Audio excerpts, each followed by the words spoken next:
これが自由だ。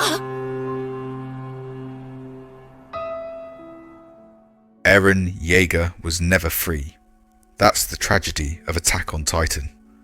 From the very beginning, when he stood among the ashes of his burning town, clutching Mikasa and looking at his mother's mutilated body, he swore he'd kill every Titan, that he'd be free. But that dream, it was a lie wrapped in the illusion of choice. As the story unfolds, we start to realize the boy who wanted freedom more than anything was perhaps the most chained of them all. Chained by fate, by the power of the Titans, by the past, the future, and everything in between. When we finally arrive at chapter 139, we don't see a liberator. We see a broken child who admits everything he did, every monstrous step he took, was not truly his decision. He cried for Mikasa, begged Armin to remember him differently, and revealed the truth. He didn't know why he did it. He had to, because in this cruel world, he was chosen not to be the savior, but the scapegoat. The Eren we meet at the end isn't a god.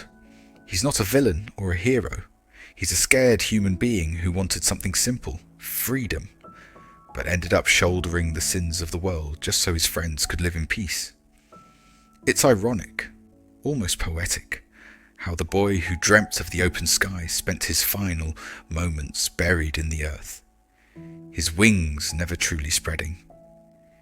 Even when he became the founding Titan, even when he marched with the rumbling and the world shook beneath his feet, he still wasn't free.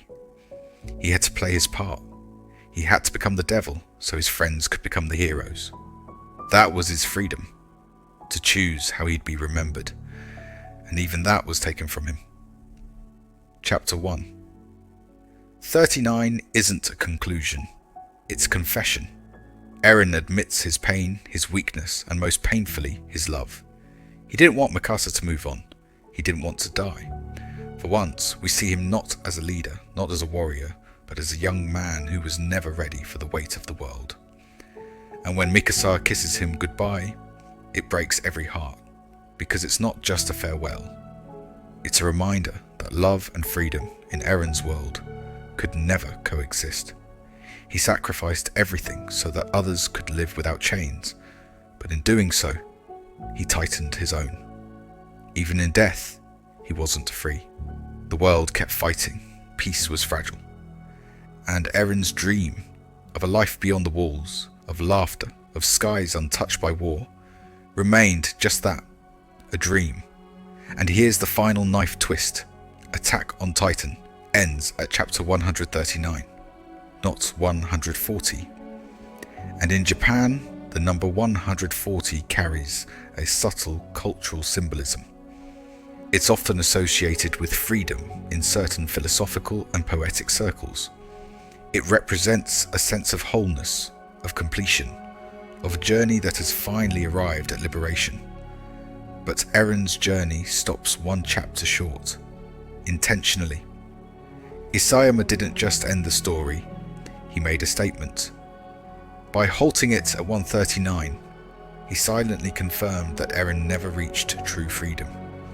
His story was cut short just before that symbolic number. That's why it hurts so much, because we, as readers, feel that something is missing. Not just a chapter, but closure. Maybe that's the point. Freedom was never meant for Eren. It was meant for Armin, Mikasa, and the next generation. Eren was the bridge, the necessary sacrifice. The bird flying in the sky during the final scene isn't just symbolic of Eren's spirit. It's a cruel reminder that while he may have set others free, he never got to taste it himself. He fell short. And that's why, when we turn the last page of Attack on Titan, we don't feel victorious. We feel haunted, because we realize Eren Yeager was a slave to destiny, love, war, and hope. In trying to escape the cage, he became its bars. And all we can do now is remember him. Not as the monster the world saw, but as the boy who just wanted to be free and never was.